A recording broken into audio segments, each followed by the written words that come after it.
Whether you're looking for historical background for an academic paper, for a church anniversary story, or to confirm a detail like when was the MWC Assembly held in Curitiba, Brazil, the Global Anabaptist Mennonite Encyclopedia Online can help you. We're asking John Roth, the Encyclopedia's general editor, to tell us more about this useful and ever-expanding resource. So welcome, John. First of all, the Encyclopedia usually goes by its acronym. How do you say this name? I pronounce it Gameo, but I know that people who have backgrounds maybe in Spanish or French often say Gameo. So you can pronounce it either way as long as you get the letters right when you type in the URL. So that's Gameo. .org. Mm-hmm. All right. So, okay, our pronunciation will vary depending on what language we're coming from. That's a good thing to remember with MWC, where, of course, we are a trilingual organization. Can you describe Gameo in one sentence? Gameo is an online free encyclopedia that is probably the most authoritative source of information about Anabaptists, Mennonites, Hutterites, and Amish that's available on the internet. Where does Gameo come from? Its roots are actually in a print resource, is that correct? Right. Gameo is originally emerged out of a group of historians in Ontario who wanted to find a way of posting information about congregational data that they had assembled. And quickly they recognized the power of the internet for including additional information.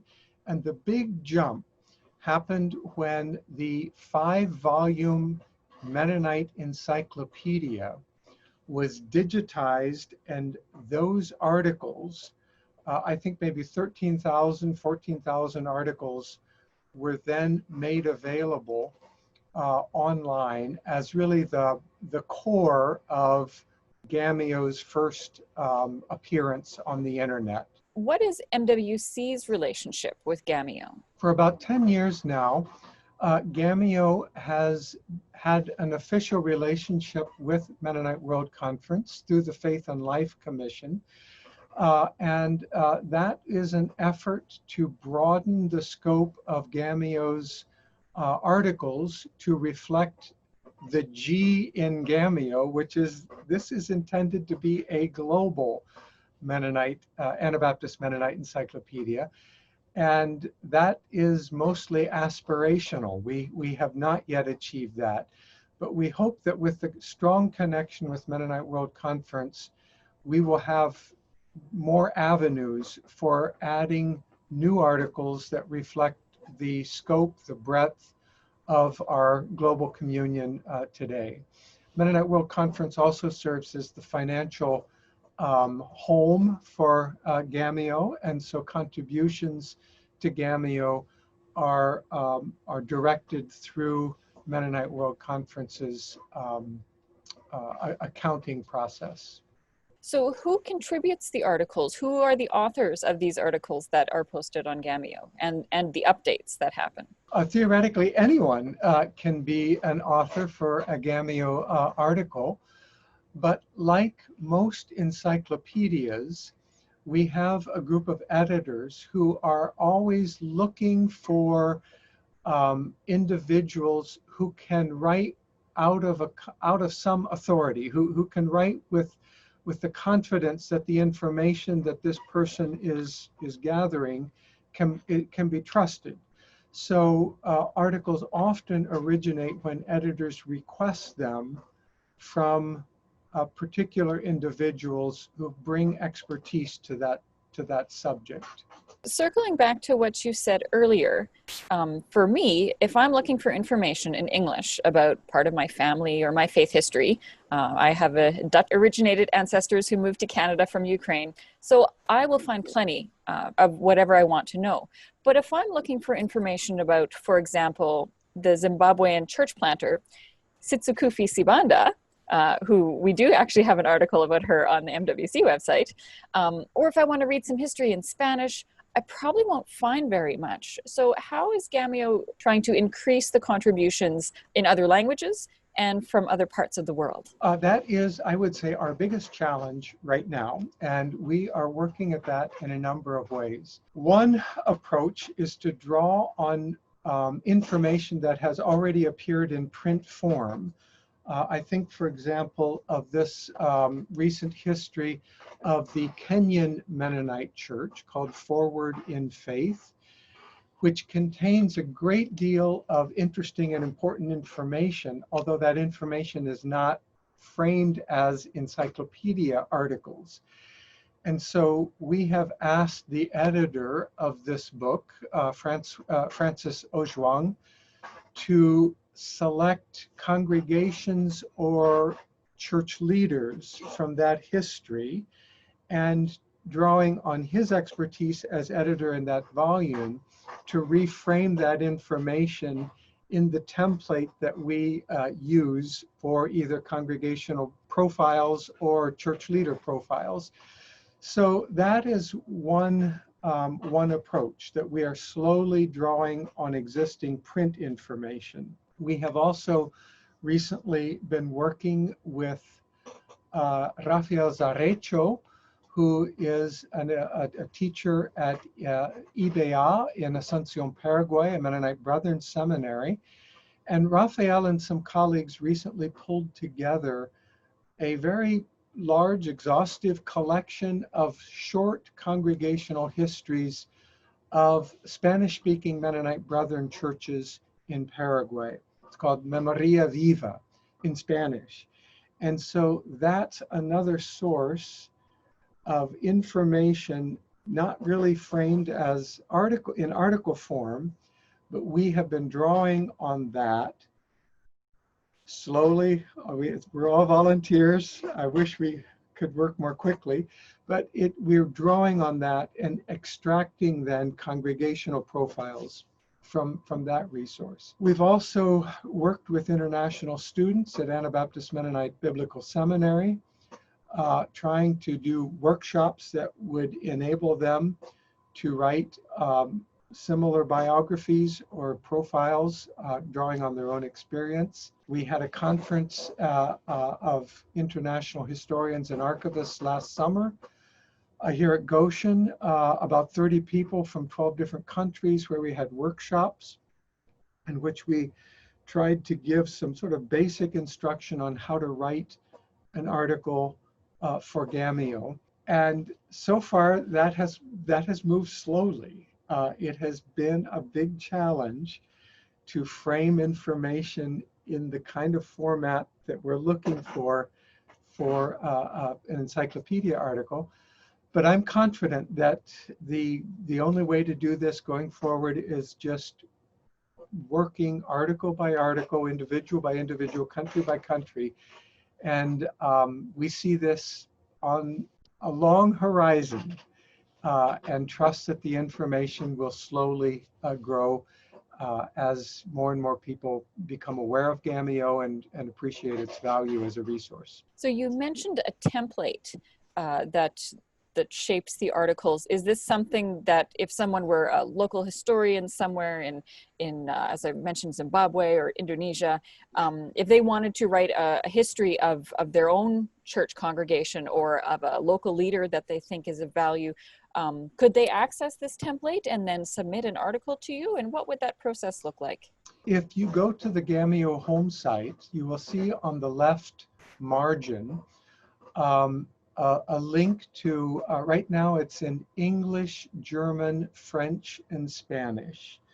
So if you go to any one of those links, you will find in those languages instructions for what we are looking for in a whole range of articles.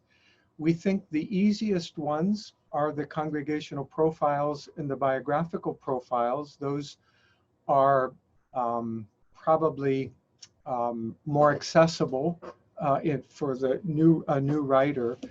But we also invite you to look at the templates for other kinds of articles, and we are eager to hear from you if you have ideas of things to contribute. And what facility do your editors have in receiving submissions in different languages? This has been a conversation, a sustained conversation within the Gameo Management Board for a long time.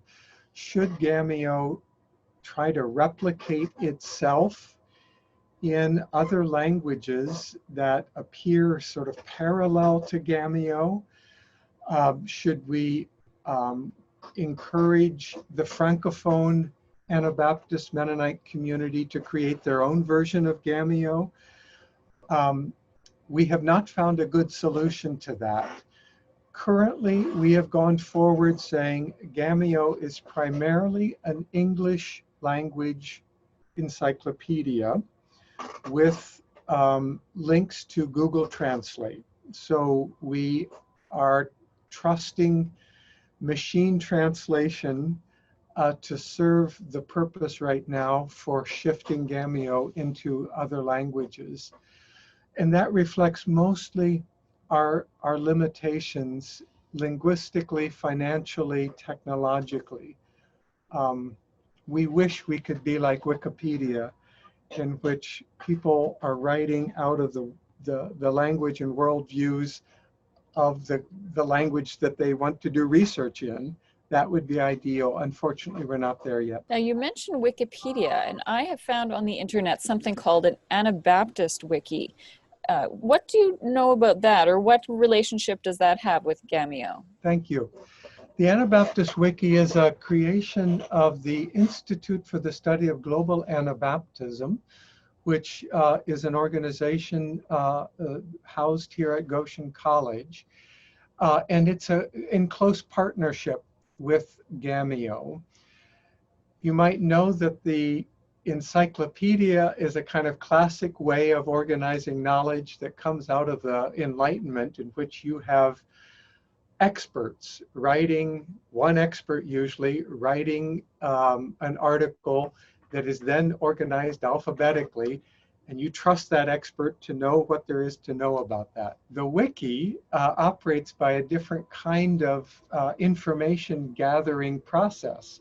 Wikipedia says there is knowledge in the grassroots, there's knowledge in numbers, and the beauty of a wiki is that it opens up access to anyone who wishes to contribute something of what they know. So, of course, Wikipedia, the best example, relies on the wisdom of lots of people to share their knowledge.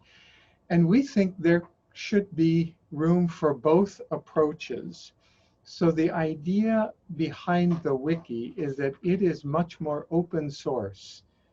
You can go to the Anabaptist Wiki, and there's a very low threshold for entering your information or your insights on that. The wiki also has, you will find there, an Anabaptist encyclopedia of the Bible that a group was excited about putting up.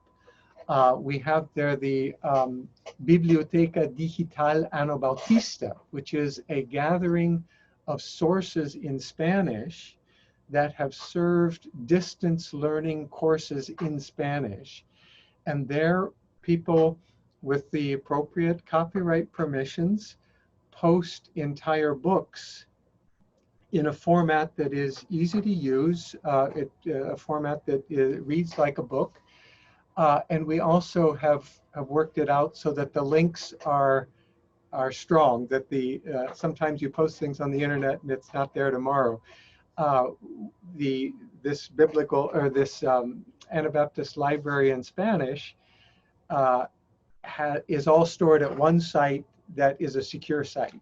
And so that's another example of, we have bibliographies on martyrdom, if you're interested. We have a resource collection of ecumenical writings. So the wiki allows for a much more open approach to gathering information. The Gameo is controlled a little more tightly by the editors, because we want to make sure that whatever goes on Gameo has gone through a kind of peer review process. But we see them as fitting together, as both have value. So you've mentioned the board and the editors. What does the structure of Gameo look like? Who controls it, and where does the money come from for that? Right. Right now, the management board is made up of about 5 organizations or institutions who have committed themselves to some financial support, annual financial support to Gameo, a certain level of financial support. But we also have made an annual appeal to a wide number of North American colleges, universities, historical societies, asking them to make a small annual contribution to the work of Gameo. And so almost all of our finances, which are modest, we really, as I said, we're an all-volunteer organization. Almost all of the money goes to support the internet site that runs, that operates Gameo. But that comes from a broad collaboration of organizations who said, yes, we're ready to support $200 or $300 a year because we know that our students and the groups that we serve, if you're a historical society, your members, we recognize that there is value to have Gameo available to the world. And so these organizations have been ready to support it with a modest annual voluntary contribution. Before we get to our last question, is there anything that I've forgotten to ask? Is there some important point about Gameo we haven't touched on yet that people should know? Well, it might be of interest that Gameo has, I think last March there were 41,000 individual visitors to Gameo during that month. So about 1,300 unique visitors a day. Now in the world of the internet, I know those numbers are relatively modest, but when I think about our, again, relatively small organizations, the fact that 1,300 people land on the Gameo site looking for information suggests to me that this is a resource that is valuable and something that we are committed to maintaining as long as we are able.